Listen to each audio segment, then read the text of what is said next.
जय सिया राम सभी को। क्या आपको ज्ञान है कि जब महर्षि वशिष्ठ में और राजा विश्वामित्र में युद्ध हुआ तो उसका परिणाम क्या हुआ? यह जानने के लिए सुनिए आज की कहानी। आज हम आपको वाल्मीकि रामायण के बालकांड के अध्याय 56 की कहानी सुनाएंगे। तो जब राजा विश्वामित्र ने भगवान शिव की पूजा करके उनसे सभी अस्त्र शस्त्र का ज्ञान ले लिया था, तो वो उसके बाद घमंड में आकर महर्षि वशिष्ठ के आश्रम पर फिर से आक्रमण कर देते हैं और महर्षि वशिष्ठ उनके सामने अपना तप किया हुआ डंडा लेकर खड़े हो जाते हैं। तो राजा विश्वामित्र उनसे कहते हैं कि खड़ा रह, देख मैं तुझे आज नष्ट कर दूंगा।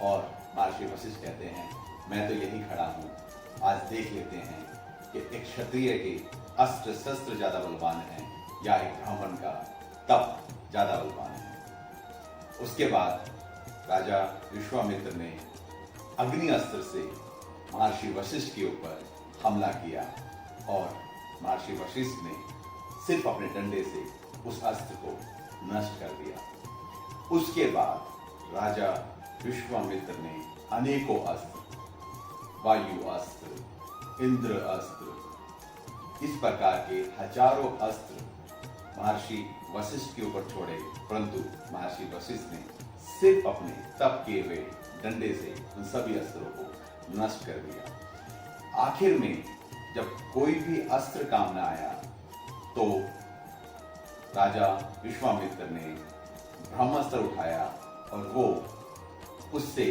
महर्षि वशिष्ठ के ऊपर आक्रमण कर दिया, परंतु उसका भी वही हाल हुआ जो बाकी अस्त्रों का हुआ था।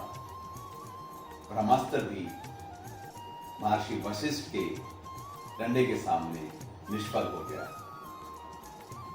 जब ब्रह्मास्त्र भी निष्फल हो गया और महर्षि वशिष्ठ वो युद्ध जीत गए, तो राजा विश्वामित्र बहुत ही लज्जित हुए।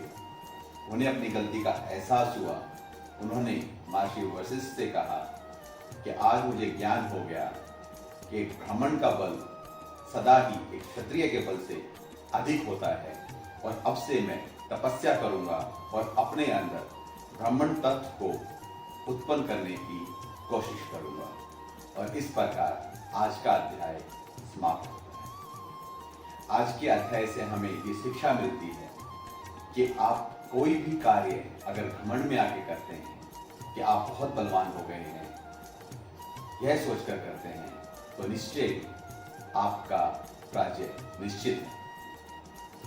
हम हर रोज आपके सामने वाल्मीकि रामायण की अद्भुत कहानियां लेकर आ रहे हैं। हम आप सबसे अनुरोध करते हैं कि आप हमारे पेज रामलखन यात्रा को फॉलो कीजिए, ज़्यादा से ज़्यादा लोगों के साथ शेयर कीजिए, हमारी कहानियों को लाइक कीजिए और आप सभी लोग सुनते रहिए प्रभु राम की कहानी, भक्त मनु की जबानी। जय सिया राम।